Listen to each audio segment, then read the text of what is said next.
Well, hi again, you guys. Welcome to another edition of Curtis Collects Vinyl Records. Here he is, Man the Man. We're going to play a great song from my favorite Van Morrison record, Wavelength, and I do love the title track. Wow. So, sad to say, but I don't really have a lot of Van Morrison records in my collection. It's really pitiful. It's lacking. Boy, starting with Astral Weeks, I don't have that. That was his second or third record, and a lot of people put that right up there at the very, very top of the heap of all the all-time great records ever made. Astral Weeks, look for that. I also don't have Moondance. So, but I went ahead and I was playing this record the other day, and I discovered a song on it that, as much as I love Wavelength, and as much as I really wanted to play Wavelength for this episode, we're going to play a different song, and I love that song now a lot right now. So here are the other two records I have in my collection. If you're new here now, or if you're new coming back into or visiting this for the first time, this series called Curtis Collects Vinyl Records, talk about the records, show the record covers. It's really about the record covers. I don't claim to be an expert. I'm usually wrong, but I'm never in doubt. But the comments down below, if you guys want to correct anything, please feel free. No harm, no foul, no offense with that. So, but I do like to talk about the records and what I love about the records, and especially the record covers. So let's go through the two other records that I have by Van Morrison. This is called A Sense of Wonder. It was falling apart, so I had to put a little tape down at the bottom, which I do from time to time. This came out in 1984. I don't recognize a lot of the people who play in his bands. It's kind of his own circle of artists that round out his bands from time to time, and sometimes they're different, and he brings them back in from Them, which was his first band, and some other people from various tours and other records. So I don't know what's on here at all. I should probably play it someday. I have not. And this is No Guru, No Method, No Teacher. Van Morrison. Produced by Van Morrison, 1986.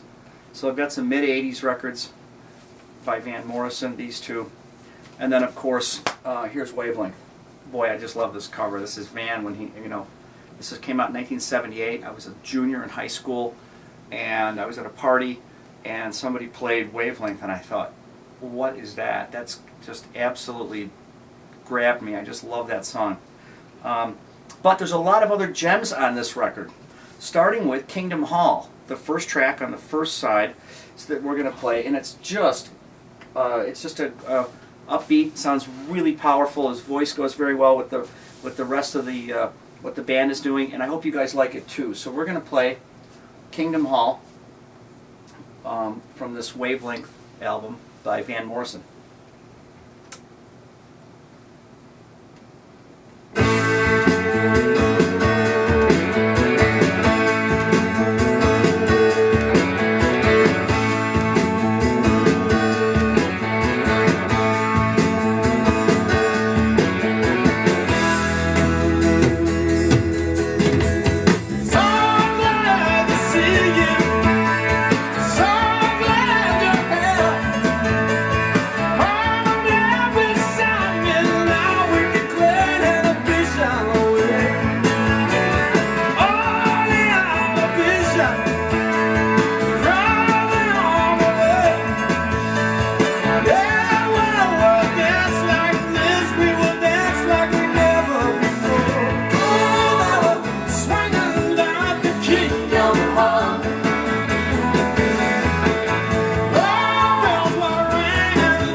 Van the Man. I don't know. Wavelength. Wavelength is a great song. It's one of my all-time favorite songs. This record could have been called Kingdom Hall. That's how good that opening song is, and that's why I put it right up on the front, side one, track A. Wavelength starts off the second side, but I dig that song. That is awesome. So this is, and I love this record cover. So this is Curtis Collects Vinyl Records. This is how it works. We, as in me, talk about the records in the collection. Yes, it's not that many of the many thousands of records. I've got to keep my eyes peeled and really round out, starting with Astral Weeks. I've got to put a couple more in the Van Morrison catalog here down in the record room. But I hope you guys like this. You can subscribe if you want. That would be a huge compliment, but no need to do that if you don't want to stumble back in here from time to time. I make about 3 or 4 or 5 of these a month. I think that's a good pace for me, maybe for you guys as well. And appreciate the comments down below. Critiques are fine. If it's a recommendation, try to pick something else, not a Van Morrison song. Just say something, and I'll try to get that taken care of. What I like to do is not play the song that everybody's heard before. A song that's a little bit off the beaten path, maybe a deep track. And that's how it works. So you can hit the thumbs up if you like this, or the thumbs down, either way. And that's what we do down here at Curtis Collects Vinyl Records. Thanks for watching. Thanks for listening, and we'll see you guys back here again soon.